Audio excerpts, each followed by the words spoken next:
Okay, guys, sorry to disappoint you, but John Watts is caught in some traffic, and he's going to be a little late, so you're stuck with me for of the warm-up.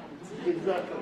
But there was something that intrigues me about Luke 24 that I'd like to talk about till John gets there. He's thinking he'll be 5-10 minutes late. So let's if you would, go over to Matthew chapter 16. There's several places here at the end of the 3+ years of Jesus' ministry where he so clearly tells the disciples, I've got to go to Jerusalem. I've got to be killed and on a third day raised. But they're not picking it up. Look in Matthew 16. After Peter's confession, you're the Christ, you're the Son of God. In verse 21, for that time, Jesus began to show his disciples that he must go to Jerusalem and suffer many things for the elders, the chief priests, the scribes, and be killed, and be raised up on the third day. I mean, I don't know how I could express that any more clearly than he did. And the disciples heard it then. And then Peter rebukes the Lord. Can you imagine that? Rebuking Jesus? And then Jesus rebukes him. All right, let's go over to chapter 17. In verse 22 and 23. 22, 23, Matthew 17. And while they were gathered together in Galilee, Jesus said to them, the Son of Man is going to be delivered into the hands of men, and they will kill him, and he will be raised on the third day, and they were deeply grieved. They heard the words, and it even upset them. They were grieved. But did they really understand? I don't think they fully understood what he was telling them. All right, let's go to chapter 20 of Matthew. Chapter 20, and let's go. Verse 17 through 19. Cameron, you got that? Matthew 20, 17 through 19. And as Jesus was going up to Jerusalem, he took the 12 disciples aside, and on the way he said to them, see, we are going up to Jerusalem, and the Son of Man will be delivered over to the chief priests and the scribes, and they will condemn him to death, and deliver him over to the Gentiles to be mocked and flogged and crucified, and he'll be raised on the third day. All right, so again, here's 3 times, 16, 17, and 20. And what he's doing is trying to get them to understand. This has to happen. It has to happen. It's been prophesied. Now let's go over to Luke 24, where we'll be studying tonight. And the two on the way to Emmaus. We know one is Cleopas. We don't know who the other disciple is. But in verse 17, chapter 24, verse 17, what are these words that you are exchanging with one another as you're walking? The 2 disciples are sad. They're shuffling along to about 7 miles outside of Jerusalem there in Emmaus, and they're looking sad. And Jesus says, why are you so sad? One of them, Cleopas, answered and said, this kills me. Are you the only one visiting Jerusalem and unaware of the things that have happened here in the last few days? He's the central figure in what has happened there in Jerusalem the last few days. And he said, what things? And they said to him, the things about Jesus the Nazarene, who was a prophet indeed, mighty indeed in word in the sight of God and all the people. So John's now going to explain how they could have missed all that. How could they miss all that? It was so clearly explained to them. But these 2 men and then the apostles, until they see Jesus alive, holes in the hands and the feet. Then they'll come to understand all that those prophets have said. But again, John's going Well, I think Carrie has explained that very well. So, I apologize for being late. This is one of those nights. I live in Wesley Chapel, so I always jump on I-75, and they've got a police car blocking it off. I'm like, what? And so then I think I hit every wreck and fire truck around. So anyway, I apologize for being late. Carrie, thank you for doing that. What I want us to do for just a moment before we get back into the text of Luke 24, and I think we have some folks who haven't always been in here, but you can play along with us.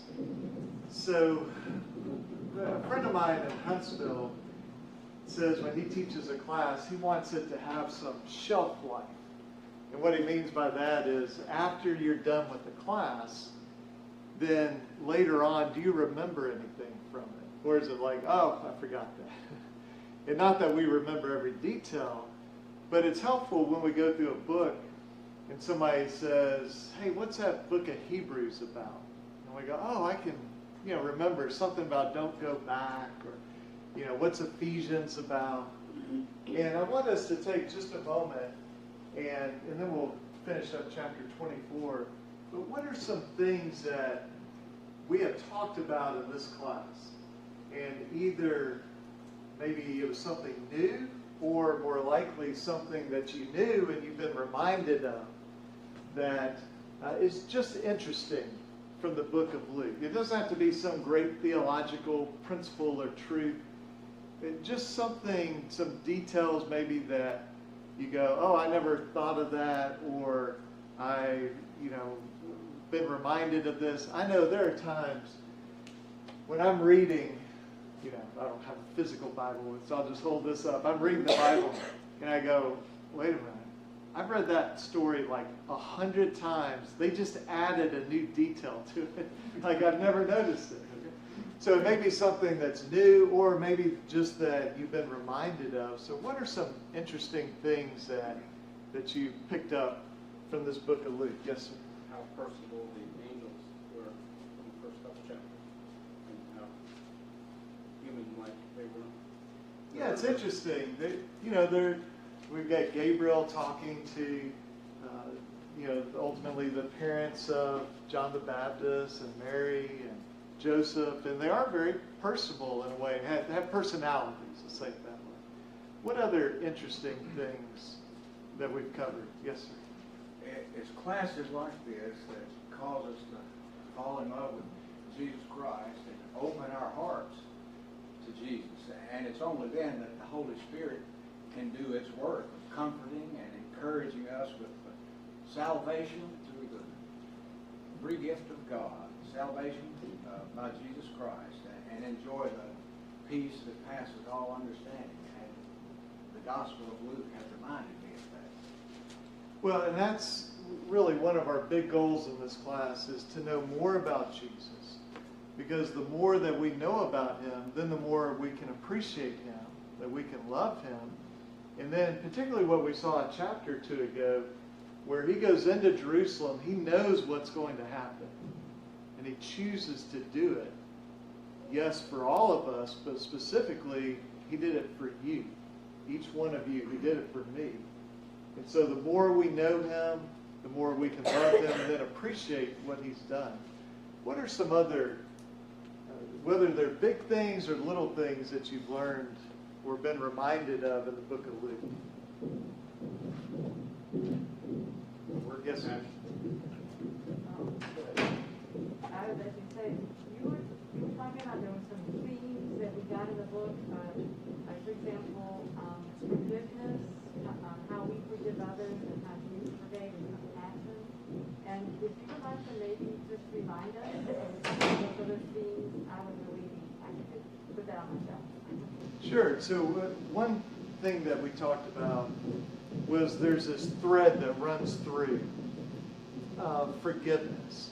And there's some sense in which how we forgive others impacts how God forgives us. And You know, it's described in different ways. The standard that we use for others, how will that be applied to us?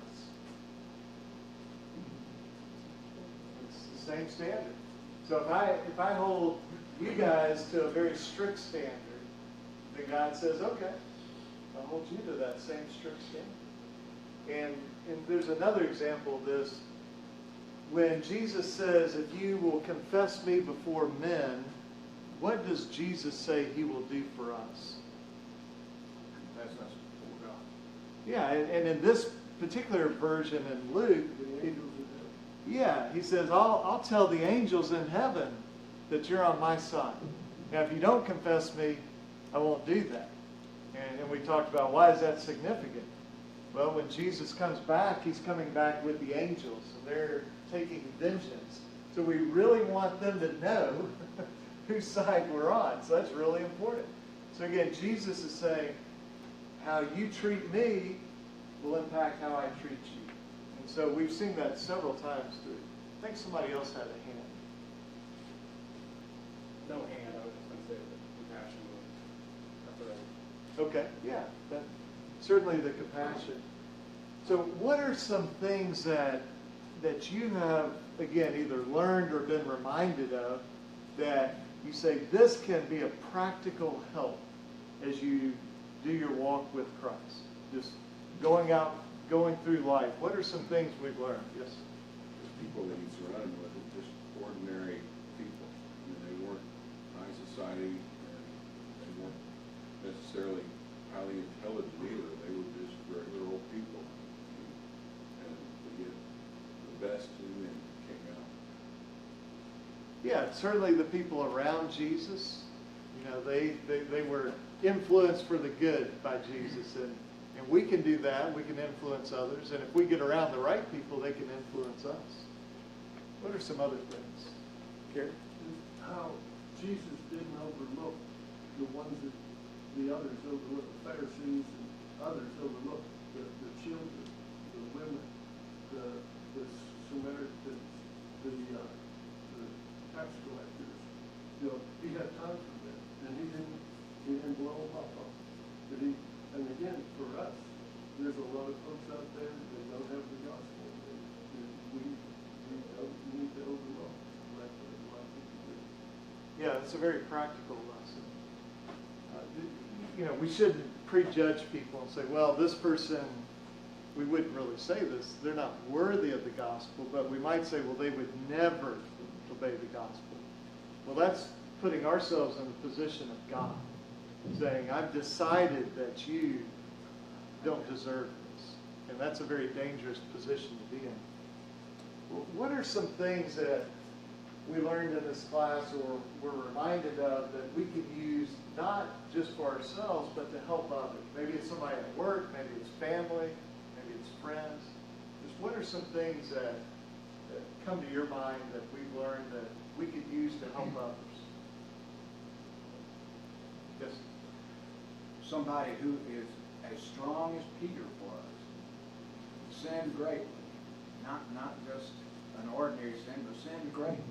And if Peter is apt to do that and can repent and get over it, then we can also. Yeah, it's a great point. You know, we'll see that in this chapter. What we saw in the last chapter, Peter really messed up. And remember, there's that moment where it says Jesus looked at him. And at least the implication I get from it is they had eye contact. And Peter just broke down.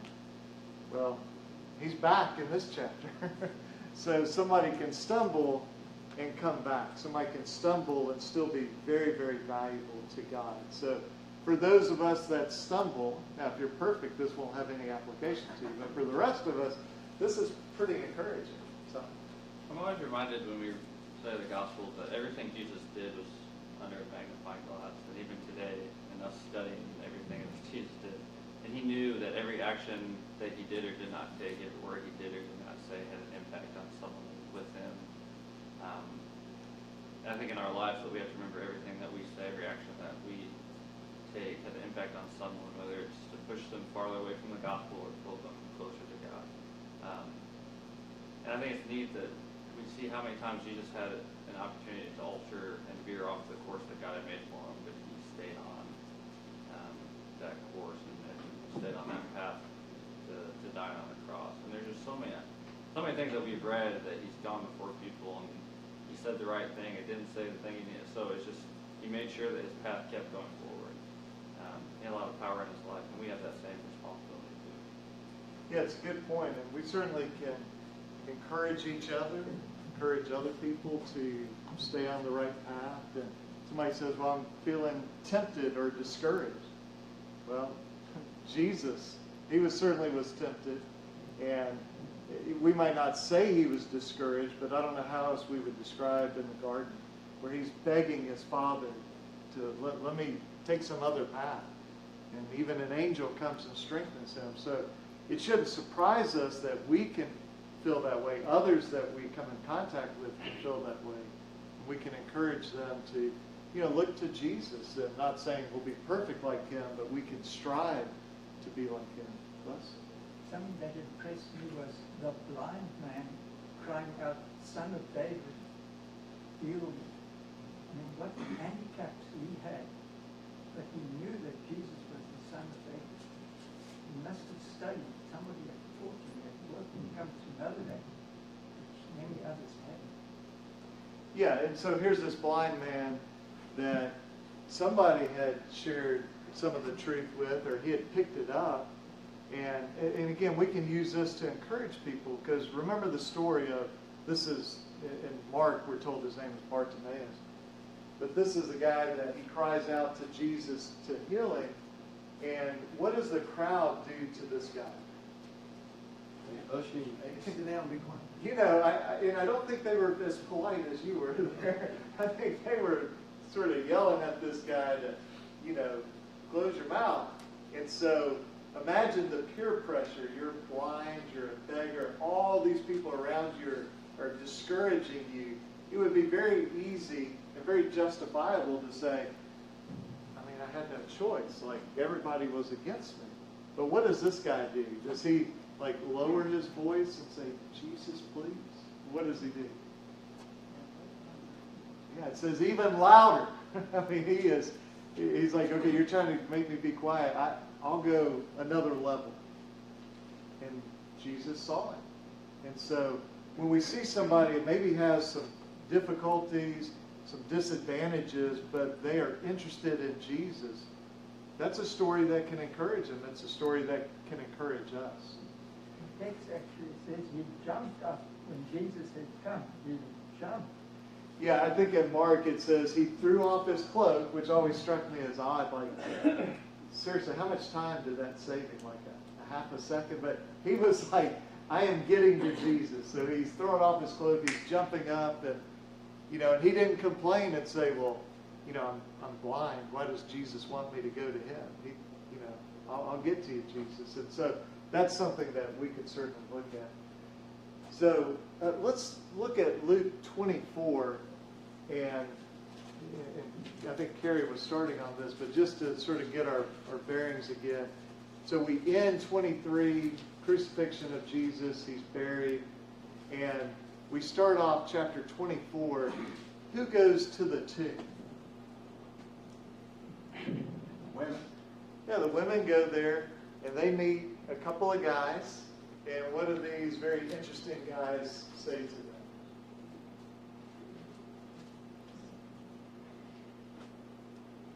He's not here, he's risen.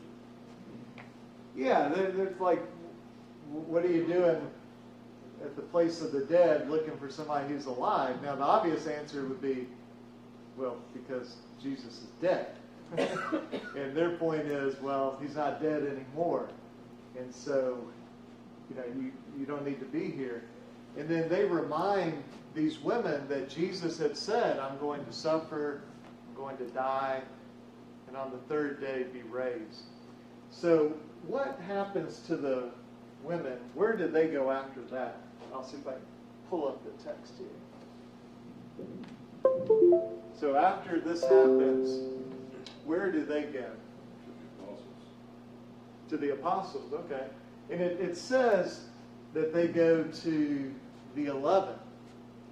So, which one's missing? Judas. That makes sense, right? But that also means who's there? Peter. I mean, this is like just a couple of days before he's denying Jesus, and it says he's like cursing. You know, I never knew this guy. And but yet he is back. So then apparently there are other people there as well.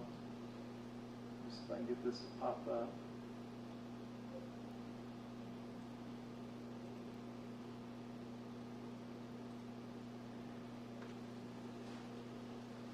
So this is where they, starting in verse 8, they go back to the 11. And what's the reaction? I mean, these women say, hey, look, we went there, the body's not there, these angels were talking to us. And what did the apostles and others conclude from that? Nonsense. Yeah, it's nonsense. You know, this is idle talk. They didn't believe them. Why do you think they just rejected this testimony of these women? They had seen him die. Okay. And what was their expectation for what Jesus was going to do? Overturn the Roman government. Yeah. Overturn the Roman government, be, you know, the new King David, and then he died. And so just a startling thing, even though he'd been telling them over and over, still, it was startling to them. And now people are saying, oh, he's alive again. But it must have been sort of tickling the back of somebody's brain. And so who wanted to go check this out? Peter? John? Peter, yeah.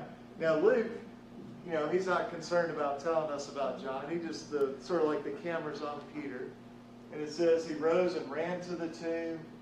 And then he goes home marveling at what happened. And so, as we look at those verses, there's a whole lot that's been left out. The point of Luke is not to say, let me tell you everything that happened on the morning of the resurrection. I think his point in all those verses is to get to this story, which is a really long story in the gospel about these two men and Jesus. Well, I say two men. Presumably it's two men. So verse 13, two of them were going to a village named Emmaus, about 7 miles from Jerusalem. I don't know if they started off in Jerusalem. I think that's probably likely. And they were talking to each other, and then who runs into these two men? Jesus. Yeah, so we've got Jesus, but they don't know it's Jesus. And I love this part about verse 17. He says, what is this conversation you're holding with each other? And it's like they're walking along and they stop. And they ask this question. And I just think it's interesting the Holy Spirit records this. What's the question they ask of Jesus? Where have you been? Where have you been? Like, you're the only guy in Jerusalem that doesn't, like, everybody's talking about this. And so they say, are you the only visitor Jerusalem does not know the things that have happened here? And I love the response from Jesus. He goes, what things? He's asking them questions. He wants them talking. And because there's a point to all this. And then notice what is highlighted. I'm sorry, somebody say something? In verse 21, but we had hoped he was the one to redeem Israel. Yes, and besides all this, is now the third day since these things happened. Now, these were not just random strangers. It appears these were connected with the group that would include the apostles. And they're saying, you know, we thought he was going to redeem Israel. What did they mean by that? Did they mean we thought he would die on the cross and allow our sins to be forgiven, or did they have something else in mind? They want Israel back to its prominence. Yeah. Remember, he comes in, and it's, you know, Hosanna and King, and, you know, they're putting their cloaks and palm leaves out, and he's the king coming back to Jerusalem. And so they thought this, but obviously that didn't happen.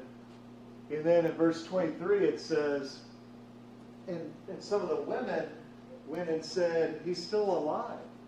They saw a vision of angels. Now, I don't think the women said we saw a vision of angels. I think the women said we saw two angels. They were like right there in front of us. But this has sort of been modified. Oh, it was a vision of angels. And so, verse 24, some of us went to the tomb, found it just as the women had said, but they didn't see Jesus. And then, now they don't know who's talking to them.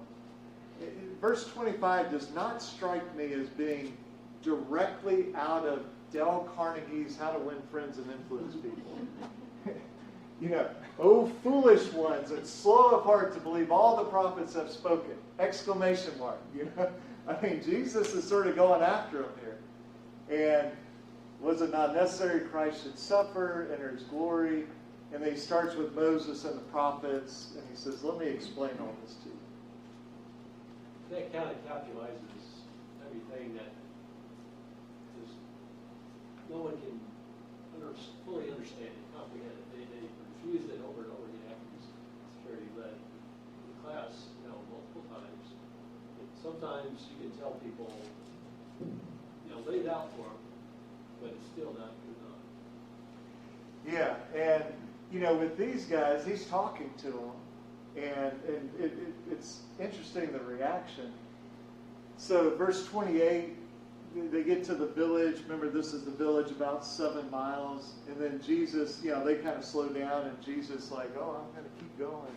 They're like, oh, you should stay with us because it's getting late. Okay, and I think that will be important in just a moment. And so Jesus says, okay, I'll stay with you. And so verse 30, he was at the table with them, took the bread, blessed it, broke it, gave it to them, and their eyes were opened and they recognized him. Now just stop there. All of a sudden, this guy that they've been talking to, it's Jesus, the one that died, the one that they thought was going to be the Redeemer of Israel, but he died, and now it turns out he's with them. And so can you imagine, they're like starting to ask a question, and what happens? He's gone. I mean, just like that, he's gone. And so they say, did not our hearts burn within us while he talked to us on the road, while he opened the scriptures? And so remember, they're 7 miles from Jerusalem. And they said up here in about verse 29, it's toward evening, the day is now far spent. But look at verse 33. They rose that same hour, returned to Jerusalem. This was so important that they're like, another 7 miles, it's getting dark, no problem. This is so important to tell the apostles. When they get back to the apostles, it seems like the apostles say something to them first. What do the apostles say? The Lord is risen, and he talked to Peter. Yeah, so you can imagine these two guys come in, everybody's like, you'll never believe what we just found out. And so they tell them, and then these two people say, verse 35, then they, the two, told what happened on the road, how Jesus was known to them in the breaking of the bread. So they're having this conversation. Everybody's sort of swapping stories. What does this mean? And then we have verse 36. As they were talking about these things, Jesus appears. And I love this. I have it in red in verse 36. Peace to you. Has anybody ever taken a yoga class, like in person? So if you ever take like a yoga class, and there's different types of yoga, I understand, but generally it's like the lights are kind of low, there's some soft music, and the teacher's very calm, and and they'll sort of talk to you. And what you would not expect is to be in this nice yoga class and the teacher looks at you and says, Namaste! You would be startled. But look at what this is. Peace to you! Exclamation mark. And then look, they were startled and frightened. I mean, all of a sudden he just pops in this room and he sort of yells at them, peace! And so they're startled, they're frightened, and they're like, I think this is a ghost. And so now he's got to say to them, verse 38, why are you troubled? Why do doubts arise in your hearts? Look at my hands and my feet. Spirit does not have flesh and bones, as you see I have. So what does he offer for the apostles and everybody in there to do? Proclamation. Touch his hands. Your witnesses here, and you can see my hands, you can see my feet, and it doesn't say that they took him up on that. I would think they would. But what's sort of his final proof that it's really me? You're not seeing a vision. You're not having hallucination. What's his proof? Touch me. Ate a piece of fish. Yeah. He says, do you have anything to eat? They're like, well, we got some fish. He goes, oh, let me have that. And he eats it in front of them. And they're like, oh, this is not a spirit. Verse 41, well, they still disbelieve for joy. Isn't that an odd expression? They disbelieve for joy. I think, if you've ever seen those videos where like somebody's been away in the military for a year or two and they sort of surprise their kid at the basketball game or whatever. And sometimes the kid, it's almost like they can't look at their parent. They're just like so shocked and overcome with emotion. That's what it seems like here. And they were marveling, and then that's when he said, you have something to eat.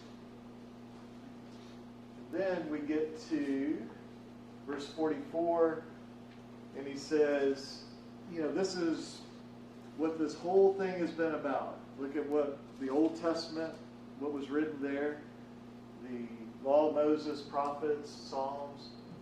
Verse 45, he opened their minds to understand the Scriptures. And then he repeats this thing that basically the angels have said, and he has said. I've got to suffer, rise on the third day. And then he talks about forgiveness of sins should be proclaimed to all nations beginning from Jerusalem. In verse 48, you are witnesses of these things. And then he says, stay in the city until you're clothed with power from on high. And then this is the end of our book here. He led them as far as Bethany, lifting up his hands, he blessed them, and then he's carried up into heaven. And verse 52, they worshiped him. Yes, every now and then people will say, there's nowhere in the Gospels where Jesus accepted worship or anybody tried to worship him. He was just like a really good teacher, maybe an angel. There's all sorts of places like this where it says they worshiped him. And, when angels get worship, what do angels do when a man or a woman starts to worship them? What does the angel do? Incredibly fast. No. Correction. Stop. Get up. And, we may have talked about this before, but there's a scene in the book of Acts where Herod is speaking. And the crowd starts saying, this is not the voice of a man, but who? The voice of a God. And historians say that probably where he was speaking, it was sort of arranged so there would, if he was there at the right time, sort of sunlight would come down through this roof and sort of bathe him in sunlight. And he doesn't say, whoa, whoa, whoa, whoa, I'm just a guy. It's sort of like he's going, come on.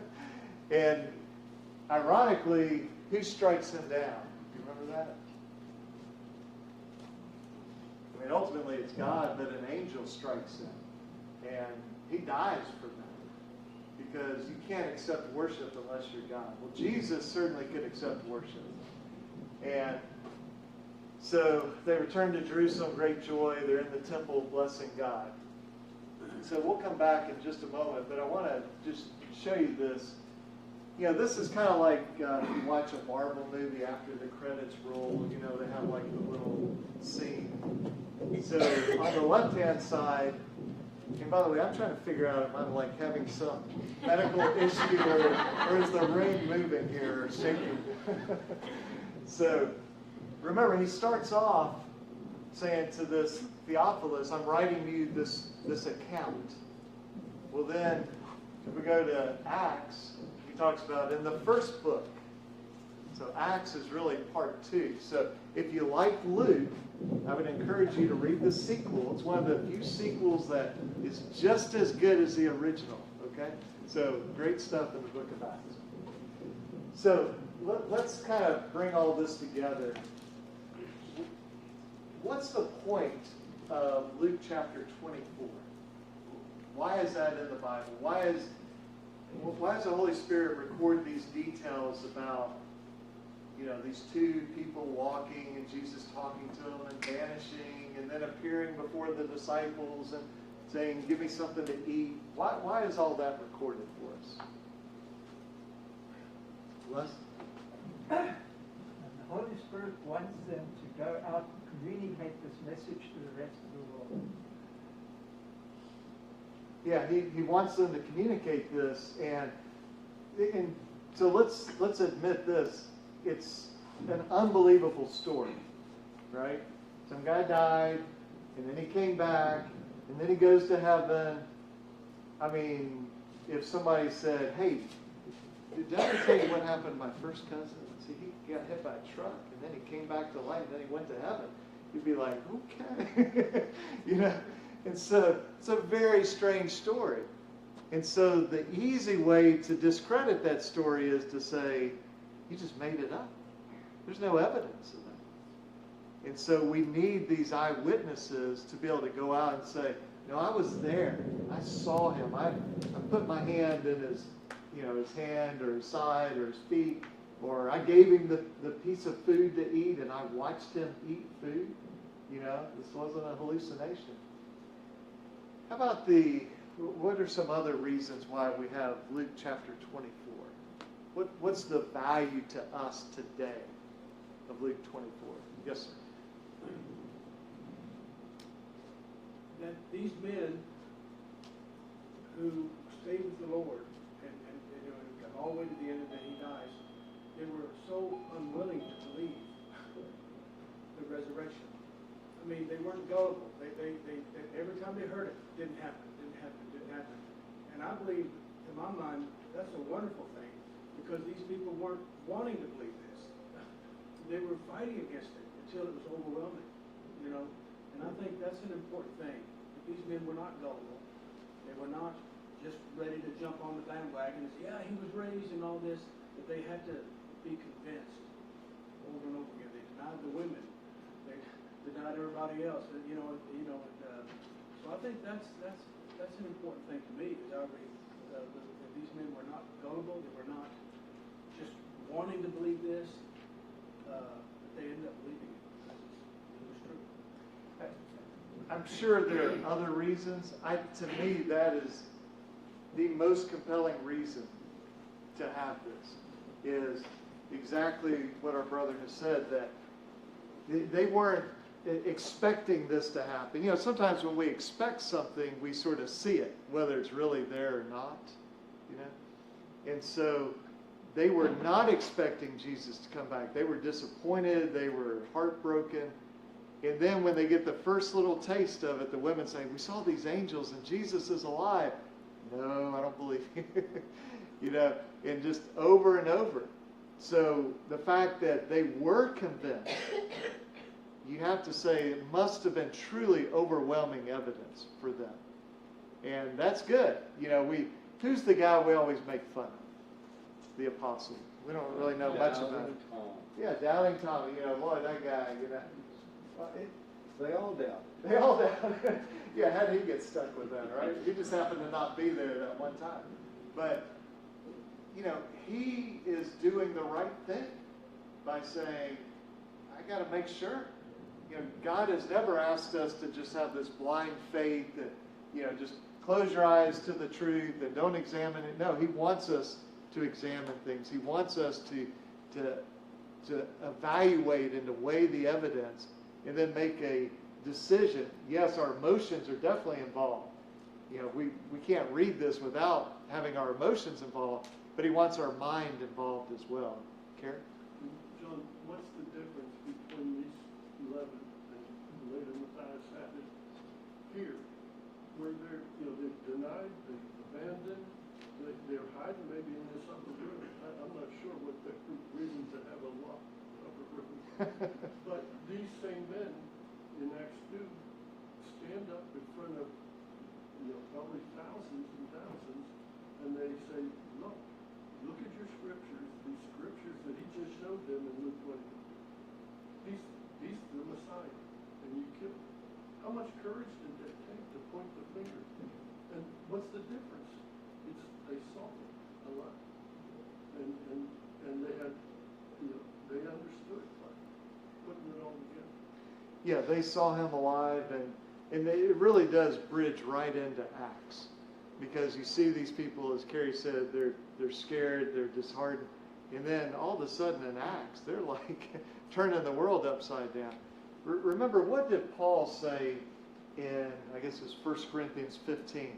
How important is the resurrection? Is it like on a scale of 1 to 10, like a 4 or 5, or what would you say? Yeah, it's everything. And I mean, he's pretty blunt about it. If Jesus did not rise from the dead, then what would Paul say about what we're doing here tonight? Wasting our time. Yeah, so, well, listen, I have so much enjoyed studying this book with you guys, and y'all have been great. And there's 4 classes starting on Sunday, and just check those out and pick the one that you want to go to. So, thank you very much.